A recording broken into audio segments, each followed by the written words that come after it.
যে সিপিএম থেকে বিজেপির আসার তাত্ত্বিক ব্যাখ্যাটা কি, এটা প্রথম কথা জানতে চাই। আর এত জনপ্রিয় বিধায়ক নিজের ওয়ার্ডে তৃতীয় হলেন কেন? পুরসভায় নির্বাচনে সেটা উনি বলুন। উনি তৃতীয় হয়েছেন নিজের জায়গায়, এবং তিনি দীর্ঘদিন শিলিগুড়ি পুর নিগমের এমআইসি। আমি মানুষের কাছে যাব, মানুষের জন্য আজীবন কাজ করেছি, মানুষের কাছে যা জবাব দেওয়ার দেবো, বাকি জবাব করতে হবে। আমি পার্সোনালি কোনো কিছু বলবো না, একটা শব্দ আমি বলতে চাই না। আমাদের ছাত্র যুবরা যা বলা বলবে, আমি বলতে চাই।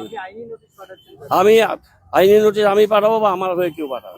আর ইররিলেভেন্ট অভিযোগ পাবলিক ডোমেনে করলে সেটার জন্য যা ব্যবস্থা নেওয়া সে ব্যবস্থা হবে। আমিও কারোর সাথে সভা করার আমার কোনো সময় নেই।